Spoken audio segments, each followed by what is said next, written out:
Hey, Dr.Z, we're back, and I'm so excited to be recording this for you and for other parents to watch because we are back in full swing of school. Yes. And one of the important things that's coming up for me is that there's some bullying going on. And what do we do if our child comes to us and says, Mom, Dad, there's this kid that's being mean? Well, are they being bullied? Do I label it as bullying? How do I know? And what do I do?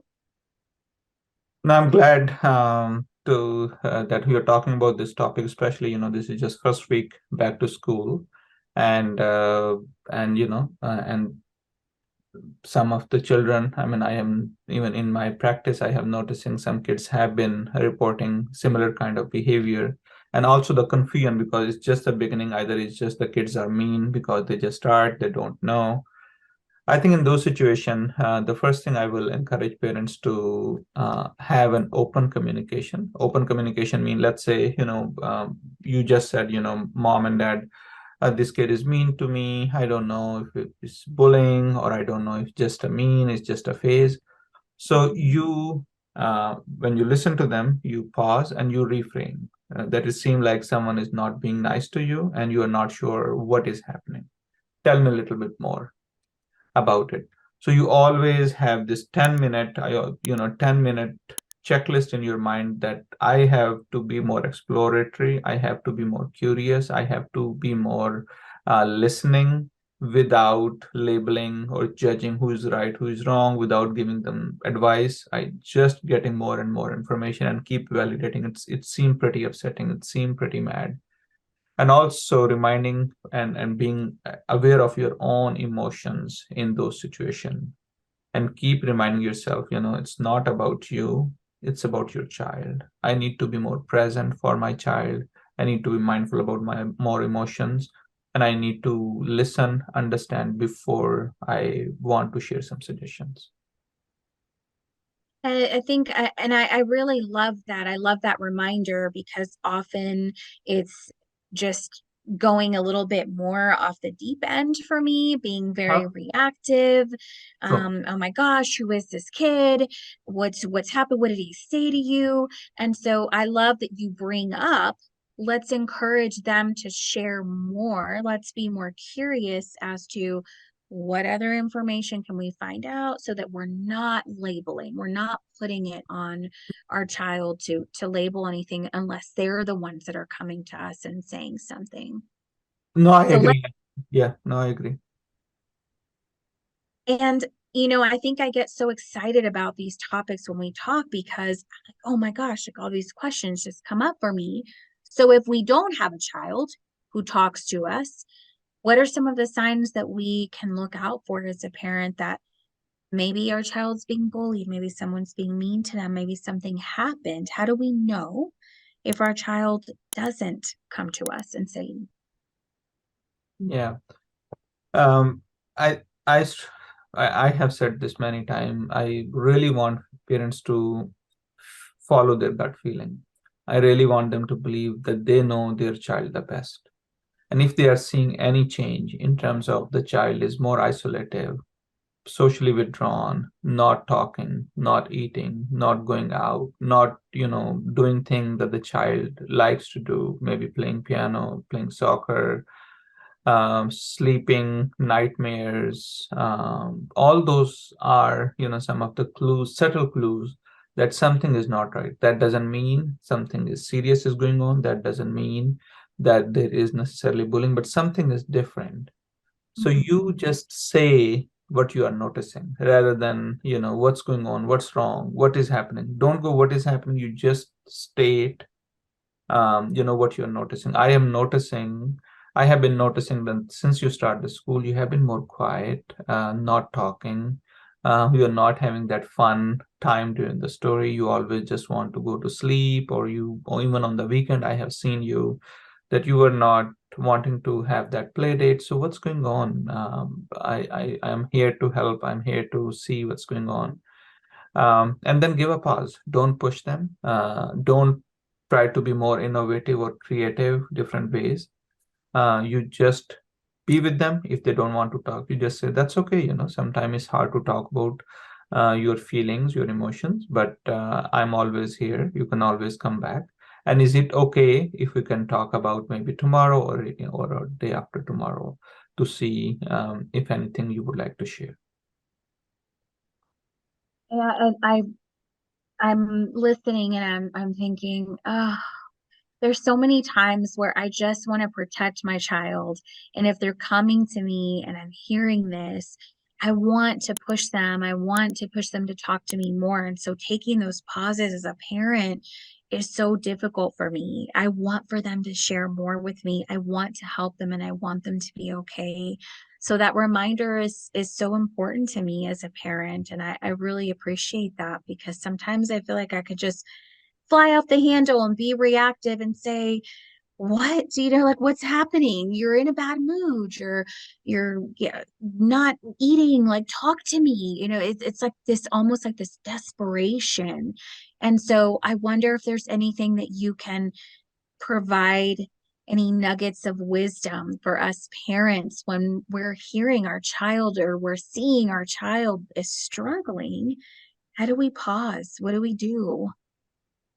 I think I strongly believe the child, or even a teenager, they also want to share what they are going through, but they don't know how to do it. They know who to go, parents, but they don't know how to do it. They are scared, if they share those feelings, how parents would react. They are scared that, if they talked about those things, it may make their parents more worried, especially, parents who are from minorities, parents who have, from low socioeconomic background. Kids, it's very surprising for me. They know that their parents are going through some financial stress, some relationship stress, some other stress, and they don't Mhm. want them to get worried. They don't want them to be worried about these small, things, but they Mhm. want to share, but they don't know how to.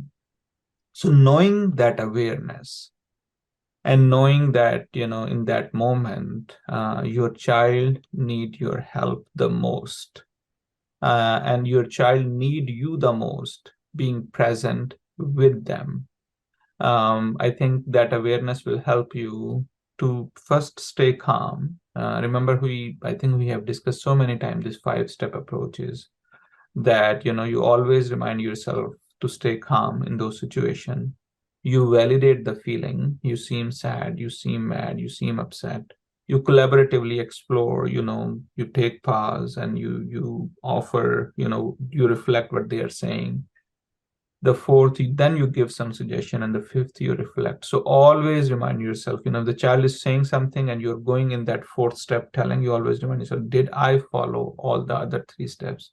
Did I Mhm. follow that 10-minute check, that, to get more explanation, more curiosity?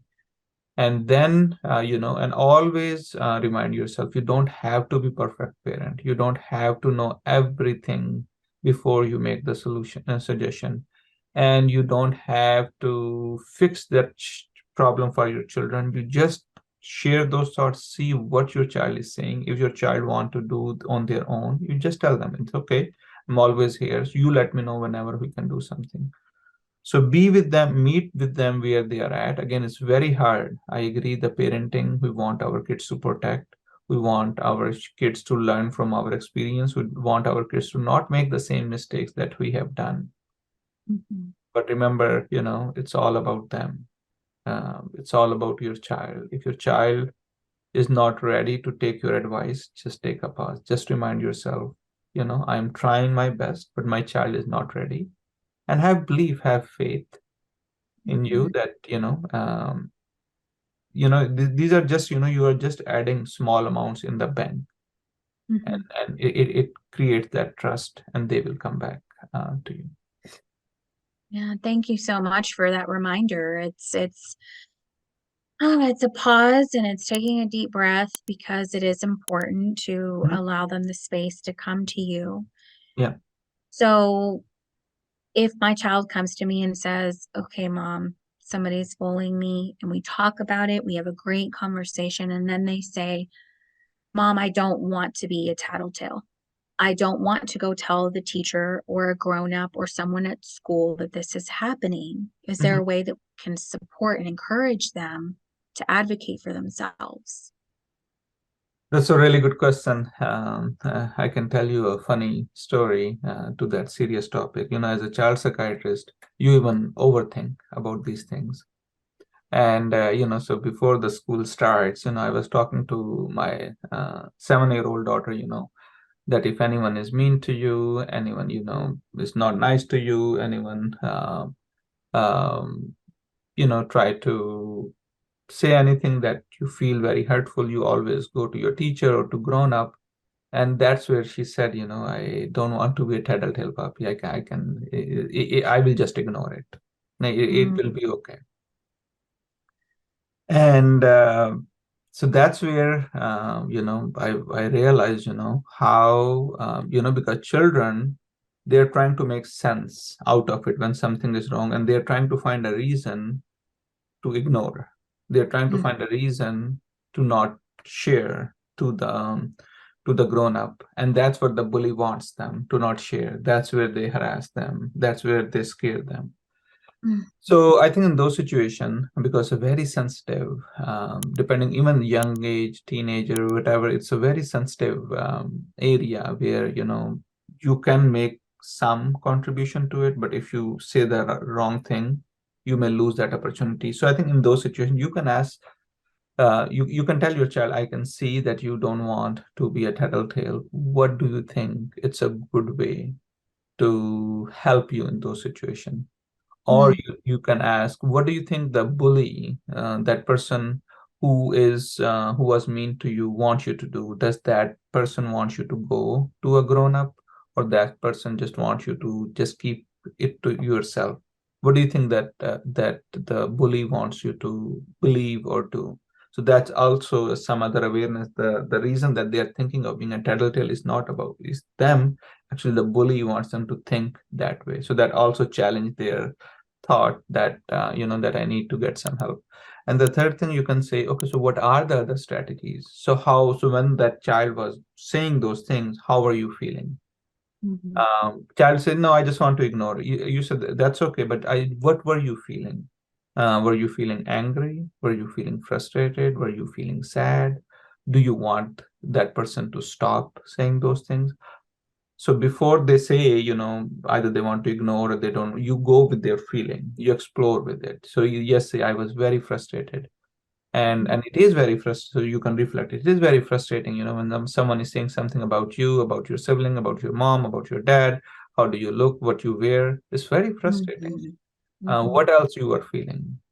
Were there any other situations, that you felt the same way? Were there any other kids, that the child was saying those songs? So you are getting in the child world, because remember, I told you earlier, child want to share. It's just that they want to share what they are going through. It's just they don't know how to. So when you are exploring their inner world, so they are seeing that, you are seeing them where they are struggling. And then now when you give them the advice that, in that moment, telling a grown up is not a tattletale, is actually doing the right thing, then they are more likely to listen to your suggestion. What a great way to reframe that and to rephrase it and to give them also the time to pause to think about that. Because I think, of course, a child's not going to think about that at all, which, then leads me to my next question is how do we know that our child, if we've already resolved it, we've involved teachers, parent, however it needs to happen, how do we know that our child is still having some residual effects from being bullied? And when would we seek professional help? It's such a good question, because many times, each kid is different. Sometimes parents may say, okay, we resolved that we resolved that situation, we spoke to the teacher, let's move on, to something else, or you may not talk about it, but inside the child may be struggling with that frustration, with that anger, with that resentment. low self-esteem, and many other um and many other, the vulnerabilities. I think, as a parent, always follow your gut feeling. If you are seeing that your child, as I mentioned, seem more isolative on a longer period, feeling more sad, more angry, more irritable, and when they are playing, in those playing, they are role playing about this kind of situation, and they Mhm. are more withdrawn, having any nightmares, anything in terms of bedwet, like if they are regressing to something like a bedwetting, like screaming Mhm. in sleep, or they are not doing things that they like to do and not going out over the weekend. So, or in teenagers, they are engaging in any self-cutting behavior, more spending way much time on the social media than going out. I think those are some warning signs, and if those are happening on the consistently a week or 2 week, or more, I think that's where you get some professional help. Such good information, just things that we don't know as parents. So I definitely wanted to ask about that. And as our time comes to a close, if there's anything else that you would like to share, I always think, oh, I need to record this. I need to write all these things down. And so it makes me happy that we record these so that other parents can see these. And these are real life situations. These are real Yes. life things that are happening to our kids. And it all kind of starts over again when school gets back into session and the pressures of school and being a student and things at home and all of it just kind of collaboratively come together to add to the stress pool. So I'm grateful for your time. And if there's anything else you want to add before we log off on this episode, then I welcome it. I think life is stressful, in many ways, relationship wise, financial wise, excuse me, social situation. So when our child bring those kind of stressful situation, it may trigger, it may remember the lower part of the brain, fight and flight. It may trigger a lot of emotions among us. And especially, and which is unfortunately not uncommon, a lot of parents might have been going through some tough time. Holidays, summer breaks are really good fun time, but it can be very challenging. Sometimes parents, they, parenting their child during the vacation time. So I have seen, parents may be going through some, tough time in terms of relationship, financial, and in so many other stressors. So one thing I want to remind parents, when your child bring this kind of incident, always remind yourself as a parent, it's about my child. Yes, I am going through, my boss is not nice to me. The financial, we are not having some tough time. Relationship, maybe, the both parents are going through some tough time. Someone in family, your own parents, your own family members, siblings, have going through some medical situation. But in that moment, I need to be present for my child, and it's all about my child. How can I be present in that moment when the child is talking about it, and not let, the worries, those, oh my goodness, how my child is having difficulty, not understanding that my father is going through some difficult situation, my wife, she has been having difficult time, I'm having difficult time at my job. So rather than bringing those issues, those will come in your mind. I mean, you're a human, Mm-hmm, mm-hmm. but don't let those move you away, being present with your child in that moment. Thank you so much for that humbling reminder. Like, as a parent, I feel like when we have these conversations, you call me into my greatness of reminding me that, yes, I am human and I'm going to have these moments, and reminding me the focus is on my child. It's not about how horrible my day went or anything like that. Sure, we acknowledge and we validate that as parents, we definitely have our hard times, Mhm. but it is about our kiddos, and especially if they're trying to open up to us about something. So thank you so much for that reminder, and I look forward to our next time together on our next topic. Likewise, thank you so much for having me.